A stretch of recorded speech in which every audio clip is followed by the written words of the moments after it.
Wake that ass up. Early in the morning. The Breakfast Club.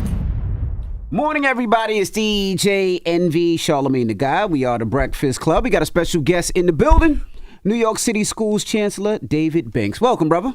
I'm very happy to be here. Good morning to you both. Man, happy to have you here, man. If you don't know who David Banks is, he founded one of the most successful and first public schools in the country that serves exclusively young men of color, the Eagle Academy. That's right. Yes, sir. So talk to us about the Eagle Academy. How did that come to light? Well, listen, I was a member, I've been a long-time member of the 100 Black Men organization. Okay. It's a international actual organization, but started in New York about 60 years ago. And, we'd always work to support our kids in our schools and doing the right thing. But when we started really looking at the data around what was happening with young black men, we realized that we needed to do so much more. And so many of us had gone to the Million Man March years ago. And coming out of that march, we came away with a commitment that we had to go much deeper. And that march is what really gave birth to the creation of the Eagle Academy for Young Men. It was the first all-boys public school in New York City in almost 30 years when we opened. It's not a charter school. It's not a private school. It's a regular New York City public school that really had as its mission to try to help to enlighten and transform the lives of our young men. And since that time, I was the principal of the school in the Bronx. Since that time, we've opened up an Eagle Academy in every borough in New York. Oh, wow. We've got one in Newark, New Jersey. When Cory Booker was the mayor in Newark, he asked us to come there. So we got 6 schools, over 3,000 young men. We've graduated over 3,000 young men and sent them to colleges and universities all around the country. And it's essentially been a beacon and a blueprint for what you can do to transform the lives of young men. Where's the one in Queens? Just curious. Southeast Queens, yeah. South. It's actually housed in the facility that Allen AME Church, Reverend Floyd Flake. Reverend Floyd's Church, okay. Reverend Flake's church. North side of Queens, then, yeah. But it's Southeast Queens. It's basically Jamaica Queens. And they used to have a school a few blocks from the church, and we basically took that facility, and that's where we are. It's the same neighborhood basically that I grew up in. Oh, you grew up from Queens? You're from Queens? Yeah, I'm a Brooklyn, Queens kid. I was born in Brooklyn in Crown Heights, lived in Brooklyn until I was about 12 years old. My dad was a New York City police officer and moved the family, and I'm the oldest of 3 boys, and we moved out to Southeast Queens, Cambria Heights, went to Hillcrest High School. Me and your story is the same. My dad is from Brooklyn, New York City police officer. Moved me to Queens Village, which is the city, the next town over. That's right. Same It was that same migration almost, right? Same Brothers that were in migration, in Brooklyn and kind of making their way out to Queens. And I went to school with Naila, which is Floyd Flake's daughter. Did you really? Yeah, me and him went to school. Where'd you go to high school? St. Francis. Oh, you went to St. Because Francis? my zone school was Andrew Jackson. And you weren't going there? My parents would not let me go there. Same here. That was the first public school with metal detectors in the country was Andrew Jackson. I lived about 3 or 4 blocks from Andrew Jackson. That's where I should have gone to school. Yep, a zone school. And think about that, Envy, right? Like the fact that there was most of those kids who lived in the neighborhood, these were like smart, hardworking, committed kids. Most of us did not go to the neighborhood school because the reputation was so bad. The violence. Wow. And that's one of the things that I'm trying to do and now that I'm in this seat as chancellor is to say that it's ridiculous. We've got to transform all of our schools. So much of the conversation has been about specialized schools and, an individual school here or there. I truly believe that you can transform the entire school system. Every neighborhood school should be a good, solid school. And there are things that we can do to make that happen, and that's the reason why I'm here. Do you think they should take out the? I'm sorry. Do you think they should take out the quote unquote zone school, right? Because when I was a kid growing up in Queens, usually the resources were in the quote unquote towns with more money, right? Right. So that's where everybody tried to go, whether they tried to get a fake address or they wanted you to go to Catholic school. I know my parents wanted me to go to Edison or even Van Buren because those schools were better than my zone school. So do you think they should get rid of the quote unquote zone school where they make you go to depending on your zip code? Well, first of all, right now we have a lot more choice of movement, particularly at the high school level. Most kids do not have to simply go to their zone school.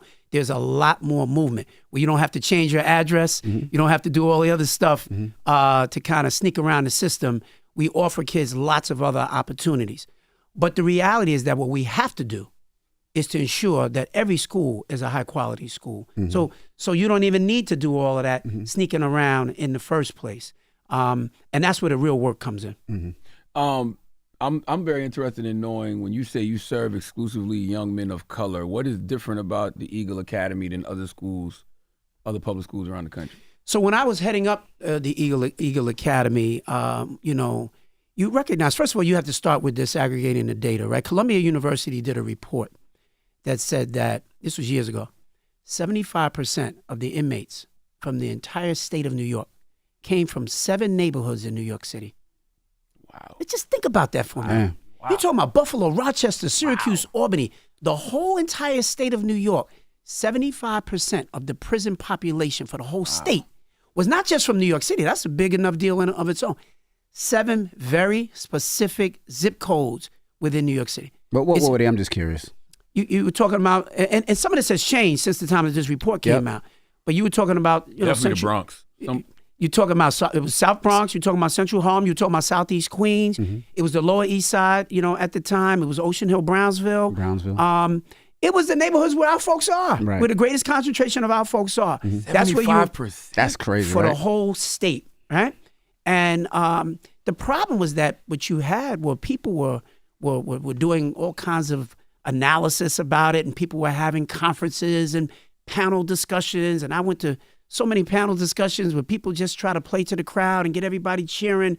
But nobody was really offering up any real solutions. We were just talking about how bad the problems were.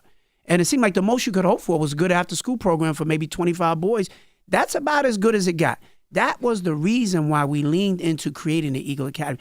And what Eagle really represented was a culture where young men got to see that we cared deeply about them, right? We had a larger percentage of our staff who were men of color, which is important because so many of these young brothers are growing up without fathers at home. And when they're little guys and they're lovable, huggable, and cute, that's one thing, and they're right up under mommy. But as they start to get older and the streets start to have a greater influence, they need to see strong male role models in their lives. If they do not have that, they are so much more susceptible to the negativity that they will see in the streets. Black boys, Latino boys are no different than anybody else. They want all the same things. They need the same things. Mm-hmm. So a lot of it had to do with the way that we trained our teachers. They had to understand, first of all, about boys. Boys bring a different kind of energy into a classroom. Boys love to compete, but they don't like to compete one-on-one. They like to compete my group against your group. There are ways for you to affect that in the classroom in a way that's positive, as opposed to seeing some behavior and writing it off as negative. Therefore, kids wind up getting suspended. They wind up getting in trouble, and then the boys themselves start to give up on themselves.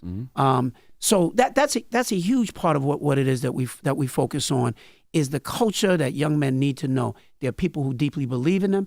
They have to see the power of possibility for themselves as well. So all of the folks that we would bring in on a regular basis that would speak into their consciousness, it's not enough to tell kids about what you could do. And particularly boys, you have to show them. They have to, one of the young men said, it's hard to dream of being an investment banker if you've never met one. Right? And so that's what we spent a lot of our time doing. We didn't just talk to them about going to college. Every young man that went to Eagle Academy probably visited 20 to 25 colleges while they were there. We had them on the road going to colleges on a regular basis because you have to plant those seeds in their mind. They have to walk that campus. They got to see the fraternity and sorority, come out and do a little step. They got to go into a classroom and see some folks who look like them. That's what makes it real. If you don't do that, it's just an amorphous notion that adults like to talk about amongst themselves, but you have to make it plain for young men to understand the possibilities for themselves. One of my problems with a lot of the schools, and since you were a school chancellor, maybe you can give us some insight on it. I feel like a lot of the curriculums are old, right? And the reason I'm saying that is a lot of, when we were kids and our parents were kids, people made money differently, right? But now a lot of these kids are becoming millionaire, wealthy, damn near billionaires off of things that I don't know if school teaches, whether it's the social media bust and how to do things on social media, whether it's little things as like, these car wrapping companies that wrap the cars and like people are making millions off of that, or if it's real estate or if it's whatever it may be, I don't see a lot of schools jumping into those curriculums. It seems like those curriculums are outdated and ancient. Yeah. And a lot of these students, it is boring to them because what they're seeing online or what they want to do is like, I don't want to do this in school. I want to do what I enjoy doing. And I see a lot of times that you're not seeing that in those schools. Absolutely, brother. So I couldn't agree with you more. It's part of the reason why one of the major things I focused on was the reimagining of the school experience for kids. Mm-hmm. You can't do school like we did it 100 years ago. Correct. Or even 50 years ago. Mm-hmm. Even 25 20, years ago. yeah. Right? Like the world has changed and it is changing rapidly before our eyes. And it is a major challenge for a bureaucracy as large as the New York City school system, which is the largest school system in the nation, right? And by far, it's the largest. It doesn't. Probably the most complicated too. It is absolutely the most complicated. The work that we do, but it can change, but it needs vision. It needs leadership that is courageous and bold. And that's what we are trying to do. So, one of the things that we're leaning into now, something we call bold futures, creating career-connected learning for kids. That idea that you just raised, like school is boring, that's the major reason why kids give up on themselves. They say, it's not, I'm just doing school. There's a difference between schooling and educating. Educating really connects to relevance. Why are we doing this? Kids ask that all the time. Even when we were in school, we always said, why are we doing this lesson? And oftentimes you did not get good answers to those questions. We're helping to provide much better answers. I created a couple of programs that we're leaning into right now. Our Modern Youth Apprenticeship programs and our Future Ready programs. What those are career-connected programs. To some degree, they're what you all remembered as CTE programs, right? Except that the old CTE programs were about automotive shop, building cars, doing wood shop. The career-connected learning today is not your grandfather's CTE stuff. Word. Kids are coming out now with the opportunity to step into real jobs, even if they didn't go to college. They can make six-figure salaries coming right out of high school. So we're building a range of partnerships with the aviation industry, the biotech industry, financial industry. J.P. Morgan Chase is paying kids up to $25 an hour while they're still in high school, where they go to school a certain number of days, and then they're actually working in the industry for at least 2 to 3 days, where we're merging school and the real world at the same time. I love that. Then kids understand why you need to be focused in this science class. It connects to something that's real and meaningful. So we got thousands of kids that are doing that. I would invite you to come and join us, come and visit what we're doing at some of these schools. But my goal is to scale this work to very significant levels so that kids get real world experiences. Kids have an opportunity to get not only exposure, but to get paid while they're in high school. And so it prepares them. They get all the credentials that they need when they graduate. So when they graduate, they get a diploma. You can't have it being an empty diploma that doesn't mean anything. I want them to be able to go to college if they want to go to college, but I also want them to have the credentials to step right into the world of work.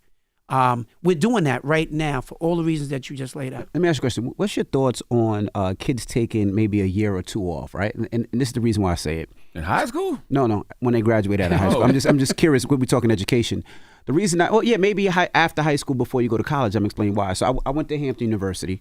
But when I went to Hampton University, I went for a different reason, right? I went because I had to. My parents wanted me to go, and I was just there to graduate, right? Right. After I graduated and I spent some time in the real world, I realized there's so many things that I should have took serious in school, so many classes that I should have take that I didn't take. And I feel like that's because I didn't know myself. I didn't know what I wanted to do. Right. They make you pick a major. They make you do it now. But if you don't experience the world, you don't know what you're gonna want to do. That's right. So I feel like sometimes what you're saying, where you're saying, okay, well, I can take these classes, but I can work at J.P. Morgan and Chase to see if I like it. That's right. I can work at an automotive company to see if that's what fits me. And I feel like that is better because I get a little time to see what I want to do and be like, you know what, I'm gonna focus on this opposed to focus on classes that don't make sense to me. So what's your thought on that? First of all, that is a big part of what we're trying to do with these programs. The earlier you can provide that kind of level of exposure for kids, the better it is. Because nobody should, you shouldn't necessarily know what you want to do for the rest of your life when you're 14 years old, Makes right? No sense. So kids change every year about what they want to be. And a lot of it is based upon what they see and what they experience. Right.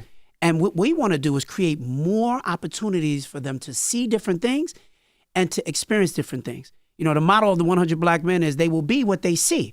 Well, if what you see is very limited, then even your imagination can be limited.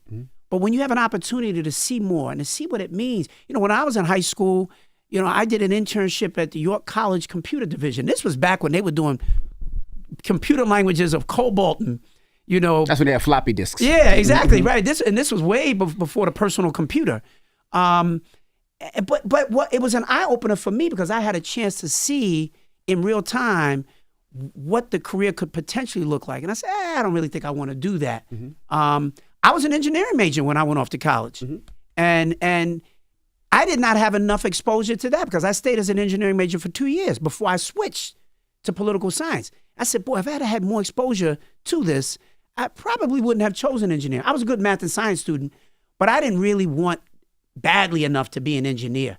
I try to provide as much exposure for my own kids. I raised 4 kids, and my daughter graduated from Hampton as well. All my kids went to HBCUs. I have 2 sons who graduated. Went to Hampton? My daughter went to Hampton. Okay. She's teaching in the Bronx now. I love it. My oldest son, Jamal, is an assistant principal. He's also in education in Washington, D.C., went to Virginia State. Okay. And then my other 2 sons, Ali and Malcolm, are both graduates of Morehouse. Okay. So while I didn't go to an HBCU, all my money went to HBCUs. And the reality for me is that I tried to help provide as much exposure for them to see what was possible. Correct. And I often tell folks, we'd never see the genius of a Tiger Woods if his father didn't put that golf club in his hands. That's right. And put him out there on the greens, right? And so the more we expose kids, so I want to expose them before college. I want to expose them while they're in high school. I love it. So that they can get to their aha moment, which then when they're in college is more instructive around what they actually want to major, because then they know why they want to focus in that area. That's right. As a chancellor, in New York City, like we said earlier, the largest, most complicated public school system in America, was there any pressure stepping into that position? Well, stepping into the position, that's a great question. There's always a lot of pressure. I would tell you that the biggest pressure, though, Charlamagne, was the pressure that I put on myself, because I hold myself to a very high standard and a standard of excellence. I didn't come in here and take this job just to play at it. I've known Mayor Eric Adams for over 30 years. He didn't even interview anybody else to be chancellor. He said, you're my guy. If I become mayor, you're my guy. Wow. And so I didn't go through an interview process. He tells the story that he was interviewing me over 10 years. But that interview was him watching the work that I was doing over all of those years. The pressure that I feel every single day is to ensure that I am living up to what my ancestors laid out for me to do, that I know that I'm standing on their shoulders and that they have paved this way for me at this moment in this time to do what needs to be done on behalf of all of our kids, right? So that's the pressure that I feel. It's not the day-to-day pressure of the media or what's actually going on in our schools. It's just knowing that these kids are counting on me. They're counting on me. And I have to set up a structure that's going to allow it to happen. So let me tell you the biggest thing that I have learned since I've become chancellor, and it is the driving force behind everything that I do. Far too many of our kids can't read. I saw that recently. You made a lot of news saying that they should focus on literacy in schools. And it kind of blew my mind a little bit because I'm like, well, what the hell were they focusing on? Charlamagne, I've had some guys that I grew up with out there in Southeast Queens who, we get together, we watch the games on the weekends and whatnot, and they'd say, hey, Dave, when I leave the room, they say, you just teach the kids to read, right? Damn. And you start to say, well, what else are we doing? Now think about this. 51%, as we came into this administration, 51% of the kids in the New York City public schools fundamentally do not even read on grade level. 64% of black kids, 63% of Latino kids.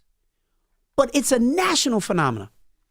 66% of the kids in Philadelphia don't read on grade level. 80% of the kids in Chicago. And can you imagine it gets worse? In the city of Detroit, Charlamagne, the city of Detroit, 91% of the kids don't fundamentally know how to read.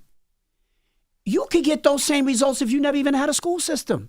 If the kids didn't even go to school every day. If they just stayed home, and then one day at the end of the year, you said, everybody come in and take a test, you would get those same results. What does not knowing how to read mean? Because I know these kids on their phone reading Instagram and Twitter and everything else. So what does that mean? When you say not know how to read, what does that mean? What I mean is the ability to fully decode text and read for meaning at a level commiserate with where you are. So here's what we've done in our schools for years. We have taught our kids how to read through an approach that's called balanced literacy. School teachers know about this all over the country. It is a fundamentally flawed approach. It involves a lot of what they call cueing, which is a fancy word for guessing, where basically you open a book, you might not know how to read the word purple, but if you see a purple fence, they'll tell you, what do you think it's saying? And because you see purple fence, you may say purple, it's a purple fence. But if they remove the picture and say, read the word purple, you don't even know how to read because you've not been properly taught. I want to be very clear. There's nothing flawed with our kids. The approach that has been taken in our public schools all across the nation has been deeply flawed for at least the last 25 to 30 years. Wow. So I'm taking the system back to the old school. We're putting phonics back into our curriculum. Kids are going to learn how to do the basic decoding of words, which is the way that I learned how to read. And I was going to ask you that because as a parent, right, I don't know, Charlamagne, if you do homework with your kids or if your wife does, but some of the stuff I can't teach my kids, right, because I can't teach them the way that they're learning now, right? So we all learn purple and you have to say, right? And then you got to keep going through that certain until you say the word purple. Right. They don't teach like that, which is very difficult. And I was going to ask you, with those percentages that you said, was that before COVID, after COVID, during COVID? Because during COVID, we got a lot of kids that mommy and daddy can't teach them. And talking to the screen every day on FaceTime or classwork, they're not paying attention. Like my son would be in class, the bird fly, he outside looking at the birds, he outside looking at the people cutting the grass, he's looking at his siblings, he's like, Mom, can I get a snack? Because they're not in. So I felt like COVID and the pandemic affected them a lot because it put them behind where they needed to be. They were already behind, Envy. That's my point. They've been behind for the last 25 years. What COVID did was reveal what was already there. And it was an eye-opener for so many of our parents who had already been struggling to understand what is this new way that they're doing with the kids, that even the grandparents were saying, this is not the way you learn to read. Right. So folks knew that something was wrong, but weren't sure what to do about it. We make jokes about it. That new math. That new math, yeah. And it was very frustrating for parents who said, I don't even know how to help with the math or even with the reading. And it shouldn't be that way, because a sound educational system is so clear and basic that parents can be real partners in helping to do the work. But we were using this very progressive way. A lot of it came out of Columbia University Teachers College. And the average educator believes that the folks at the university level, they must know, right? They're the deep researchers. They're the really smart folks. So we just kind of followed a script that they laid out.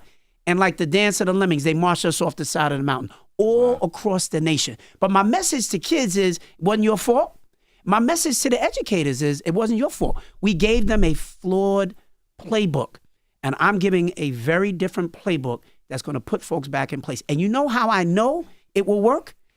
In the state of Mississippi, they went from using that approach of balanced literacy and took it back to the basics of phonics and vocabulary development and what we call the science of reading. Mississippi, for decades, has been the lowest performing state in the nation. Even other states that did poorly said, well, at least we're not as bad as Mississippi. Wow. Mississippi has gone from last to basically first, because they completely shifted from that flawed approach. And so if a state like Mississippi can do what they did, all eyes are on what we're doing here in New York City. So we've trained up all of our teachers across the city. Half of our school districts have rolled out this new approach this September. The other half are going to be rolling it out next year. We're not leaving it up to every school to do it the way that you think works best. We're giving a very prescriptive model here and say, we know what works. We need everybody to do it this way. And we're going to be able to monitor this in a much more significant way that really has a level of fidelity that's attached to it.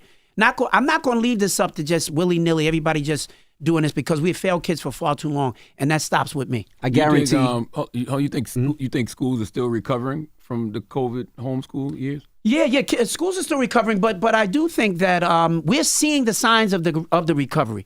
Our attendance is up. You know, we have this issue around chronic absenteeism, which essentially means kids still missing too many days from school. Yep. But those numbers are lowering as well. So we got more kids back in school. Listen, kids need to be in school. Their families need their kids to be in school. Nobody should just be home hanging out or otherwise out on the streets. So we're seeing folks back.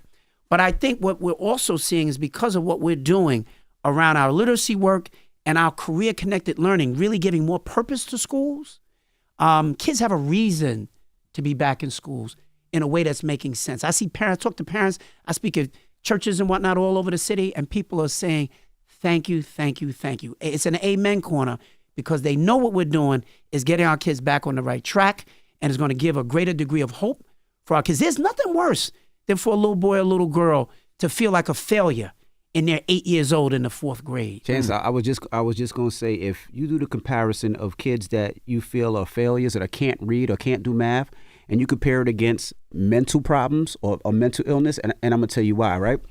If a kid can't read or understand correctly and they're in a classroom, right, and they feel like a teacher's going to say, young man, you read, and he's going to be embarrassed, what is he going to do? He's going to act out, right? He's going to act out so that teacher does not call on him. That's right. He's going to want to get in trouble, right? And then he's going to get sent to the principal's office. Then he's going to be deemed as a kid that is a problem or troublesome or not focused, right? Then they're going to put him into a conversation with a therapist where a lot of times school therapists will be like, the first thing that they do is they want to give the kid medicine or give him something that he might not need, when really the problem might be he just can't read and he's not confident in himself. Man, Envy, let me tell you something, brother. You are spot on, because when you can't read, you wind up giving up on yourself. The system gives up on you. It's a direct alignment pathway to prison, to homelessness, to unemployment, to depression. It's all those things. The die gets cast very early on. That's why I'm making my biggest bet that if I can ensure that kids are all going to be on grade level by the 3rd grade, because all the research says if you get the kids on grade level by 3rd grade, they're good from there. Because from there, they can see the success. They feel a level of success. Their confidence kicks in. Now they can start to read, to learn, as opposed to just learning to read. But if you don't teach them how to read properly, it's like building a house starting on the 2nd floor. You didn't have the foundation. And so we're going to make sure that the foundation is solid and strong. It doesn't happen overnight, but I believe it can happen sooner rather than later. And it certainly won't happen if you don't start. Absolutely. So we have started. I'm all in on this. I've been in this education space for over 35 years now, and I've seen some things. And I'm from New York. I've been here all my life. We're gonna change this system, man. We're gonna get these kids back on track. And as I travel all around the city, the educators around New York City are saying thank you, right? Because they also have been told that they are failures. Because they can't, the reading scores are so low, the math scores are so low.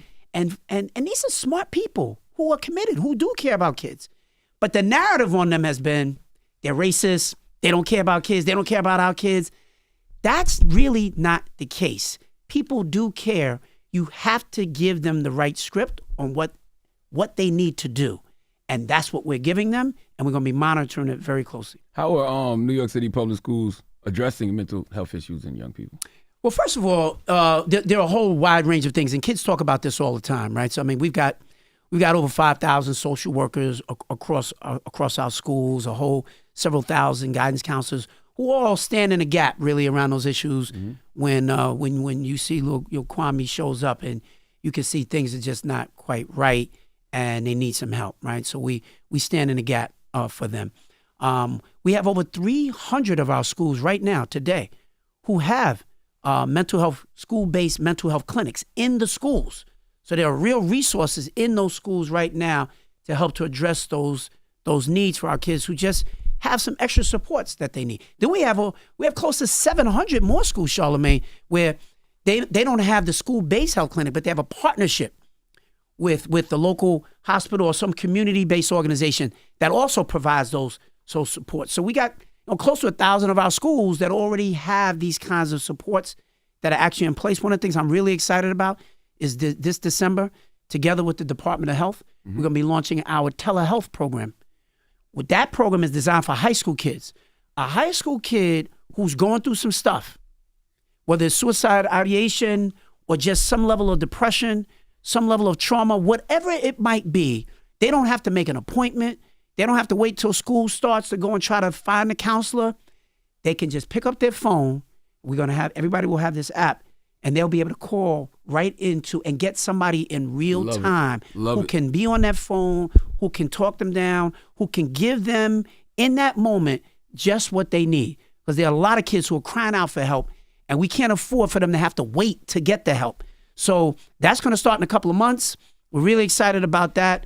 Department of Health is rolling that out, and they're going to be working in strong partnership with New York City Public Schools. So that's another thing, and we're going to continue to build from there. I want to go back to something Envy said. How do you know when a child is actually going through mental health issues versus them just, acting out because they want to get out of work or school? Yeah. That's a great question, and that's I think when in doubt, make sure you err on the side of thinking that there's something really wrong. Correct. Right?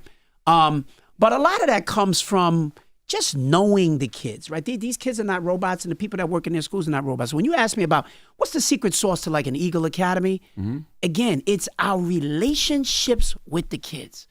When kids are in school where they're well known, somebody knows them well, that's how you keep your hand on the pulse of what's going on.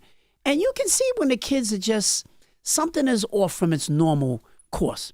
And then the other kids themselves, their friends will let you know. All those years I was principal, I probably learned I learned more about kids from their friends who would say, Mr. Banks, you need to really go talk to Charlamagne because he's going through some stuff right now. He's not going to willingly come and tell you about it, but there's some stuff happening at home. Right. I know about it. Just see what you can do. When you're in a school, when a school works well, it's a family, and we keep our hand on the pulse. And the kids are not like just factory workers, you know what I mean? So we know what's going on with them. And then when in doubt, that's why you have those social workers in there. Because they're trained to look with that extra eye and have a better sense. Me, what I did, and I encourage school principals all around the city. I didn't always know because I wasn't a trained social worker. But I cared deeply about these kids. Every single day, Envy, every single day, Charlamagne, I greeted all my kids at the front door every day. Wow. I was not in my office as kids came into school. I shook the hand of every single young man of Eagle Academy when they came into that building. Not most days, every single day. At the front door, greeted them. I dapped them up, gave them a hug, and I could look in their eyes. And I knew right away if they were going through something because I knew them. Mm-hmm. And I'm telling you, most of our leaders around the system operate the same way. Mm-hmm. They know their kids. They love their kids. Our New York City public schools have gotten a really bad rap, as though we're an industry of folks who just don't care, mm-hmm. and the kids can't read, and the kids can't do math, and the kids can't, and the kids also take on that persona. Mm-hmm. I'm here to change that, and I believe that we can change that. But you have to breathe a level of hope and optimism into a system for it to believe in itself. Mm-hmm. And then you have to start to see some victories so that people recognize that, we really can be better. You got to help convince them. That's right. And so, and that's why I keep telling you the reading thing is so important. And I've already seen some signs. I've already spoken to some parents in such a short period of time who've already said, my son, I had a woman in the Bronx who told me, my son, every day, I had to push him to go into school. I think he was in the third grade. Little boy. She said, I had to push him come on, you got to go to school. She said, but because of the work we've already done with the reading, she said, I'm at home and he's like, Mommy, come, I want you to read. I want you to read with me this new book that I'm reading. She said, he's reading like he never read before. I love it. She said, so now when I walk him to school, he's running into the school. I had his mom tell me that. It brought a tear into the eyes of everybody that was in the room. And what it said was, we are on the right track. Stay steady on this course and make sure that we're doing that. Because when kids learn to read, they believe in themselves. Absolutely. And they get that confidence. And when that confidence kicks in, sky's the limit. You can do all kinds of things after that. How can people get involved, man, and continue to make a change in their local public schools? How do we help you do your job? Yeah. I need you. First of all, I think we need the philanthropic community, first of all, to continue to invest in this and to believe in the public schools. A lot of great charter schools out there, and I believe in choice, and I'm not knocking any schools. But 90% of the kids in New York City and across the nation still go to regular public schools. So if you don't lift up those public schools, you're just playing around on the margins. You're never going to fully affect real change. So first of all, believe, make those investments. Our folks in the community and folks like yourselves, one of the things I say to folks is when people come in, don't just ask them how they're doing, ask them what they're reading. You know what I mean? That's right. Like I just started this new book, The Age of AI. This whole notion around artificial intelligence is critical. We're doing some stuff with our kids right now, trying to build out a whole new system. The New York City public schools and schools around the nation, and in fact around the world, are going to look drastically different within the next 10 years because of artificial intelligence. I'm reading a book right now about the dangers of it. And the dangers are real. The dangers are real. And if we're not careful, they'll make people obsolete. That's right. So we have to be careful. I read a book when I just finished the Summer on the Bluff, Sonny Hoster's book, right? I get a chance to go to the vineyard in the summer and spend some time and relax. But the deal is, ask folks what they're reading, right? And let's just help make sure that, let's make reading the new sexy. Absolutely. And The Shaman's Path to Freedom. That's by what I'm Don talking Miguel about. Ruiz Jr. Right. And I'm reading Self-Reliance. It's a book of original essays from Ralph Waldo Emerson. You know what I want? I want everybody that comes on your show, I want them to come in with their book. I agree. I want them to come in and even if you just take a minute or two, because what your show represents better than anybody is culture. And the millions of people that you have watching this, if these folks are all like, what are you reading? And you can't show up with Envy and Charlamagne unless you're talking about showing them the book that you're reading and talking a little bit about it. If that becomes part of our new lexicon, if that becomes part of the culture of what we're talking about, you can transform minds. You can transform the way we show up in our schools. I really believe that. And so I would just say continue to promote it. I just did that this morning because I was talking. My donkey of the day today was a public library in Huntsville, Alabama, that's banning a book. I can't remember the name of the book, but they banned it because the author's last name is gay. It's not Roxanne Gay. It's another one. Wow. But they're banning it just because that word "gay" comes up as a keyword. Wow. And so they're banning the book. The book has nothing to do with sexuality.